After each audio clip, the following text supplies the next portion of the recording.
نحمدہ و نصلی علی رسولہ الکریم اما بعد اعوذ باللہ من الشیطان الرجیم بسم اللہ الرحمن الرحیم یا ایہا الذین آمنوا ان تنصروا اللہ ینصرکم ویثبت اقدامکم صدق اللہ العظیم اللہم صلی علی محمد وعلی آل محمد وبارک وسلم۔ 23 مارچ 1940 کو قرارداد لاہور پاس ہوئی تھی، جس کو آج ہم قرارداد پاکستان کہتے ہیں، اور اسی نسبت سے پاکستان میں 23 مارچ کو چھٹی بھی منائی جاتی ہے۔ اس وقت جب مسلمان یوں کہیے کہ ایک زوال کے دور سے تو گزر ہی رہے تھے اور غلامی کا بھی دور تھا، اس تناظر میں اللہ سبحانہ وتعالیٰ نے ہم پر یہ فضل فرمایا کہ انگریز کی تمام تر مخالفت کے باوجود اور ہندوؤں کی تمام تر دشمنی کے باوجود 1947 میں یہ پاکستان مجھے آپ کو، ہم مسلمانوں نے پاکستان کو اللہ سبحانہ وتعالیٰ نے عطا فرمایا۔ یہاں رہنے والے مختلف زبانیں بولتے ہیں، مختلف لباس پہنتے ہیں، مختلف ان کے اطوار ہیں، رہن سہن کے مختلف طریقے ہیں، ان کے خطے مختلف ہیں، ان کی برادریاں مختلف ہیں، مگر اس سب اختلاف رکھنے والوں کو جس چیز نے جمع کیا تھا وہ ایک کلمہ تھا، لا الہ الا اللہ محمد رسول اللہ صلی اللہ علیہ وآلہ وسلم۔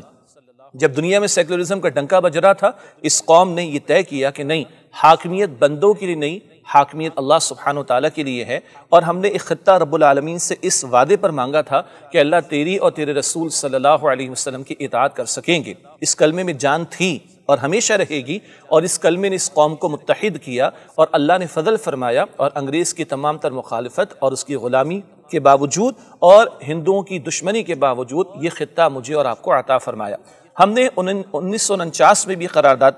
پاس کی تھی، قرارداد مقاصد جسے کہا جاتا ہے، اور آبجیکٹو ریزولوشن 1949، جس میں ہم نے طے کیا کہ ساورنٹی بلانگس ٹو اللہ سبحانہ وتعالیٰ، اس ملک پاکستان میں حاکمیت اللہ کے لیے ہے، and no legislation would be made repugnant to the Quran and sunnah, اس ملک میں قرآن و سنت کے خلاف کوئی قانون سازی نہیں کی جائے گی۔ یہ ہمارا وعدہ رہا، لیکن اس کے بعد ہم نے اس وعدے کا ایفا نہیں کیا، اور آج ہم جن مصائب اور مشکلات سے دوچار ہیں اس پر کوئی مرثیہ کہنے کی ضرورت نہیں ہے۔ اللہ کا دین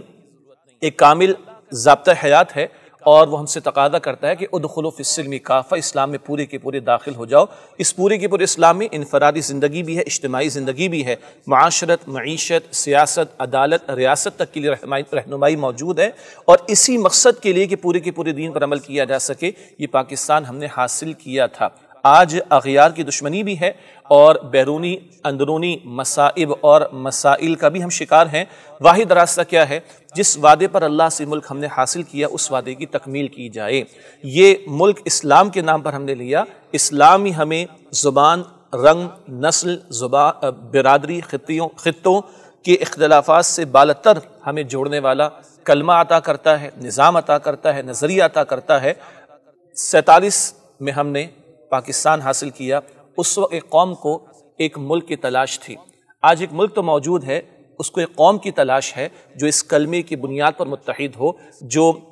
مسلک نہیں، رنگ نہیں، خطے نہیں، برادری نہیں، بلکہ اس کلمے کی بنیاد پر کھڑی ہو۔ جس وقت ہم رجوع کریں گے اپنے اصل سبق کی طرف اور اس مقصد کی تکمیل کے لیے محنت کریں گے جس کے لیے پاکستان ہم نے حاصل کیا، انشاءاللہ اللہ کی مدد ہمارے شامل حال ہوگی۔ قرآن کی ایک آیت ابتدا میں تلاوت کی گئی، سورہ محمد صلی اللہ علیہ وسلم آیت نمبر 7 ہے، یا ایھا الذین آمنوا ان تنصروا اللہ ینصرکم، اے ایمان والو اگر تم اللہ کی نصرت کرو گے، مراد اس کے دین کی نصرت کرو گے، مدد کرو گے، ینصرکم، وہ تمہاری مدد فرمائے گا، ویثبت اقدامکم، وہ تمہارے قدموں کو مضبوطی عطا فرما دے گا۔ وہ ایک سجدہ جسے تو گراں سمجھتا ہے، 1000 سجدوں سے دیتا ہے آدمی کو نجات۔ آئیے عہد کریں اور اللہ سے مانگیں کہ اللہ ہمیں ہمارے اصل کی طرف لوٹنے کی توفیق دے، جس کلمے پر اس ملک کو ہم نے حاصل کیا اسی کلمے کے تقاضوں پر عمل کرنے کی توفیق دے۔ ہم خود اللہ کے بندے بنیں، اللہ کی بندگی کی دعوت دوسروں کو دیں، اور اس کی بندگی والے نظام دین حق کو قائم کرنے کی جد و جہد کریں گے تو اس کی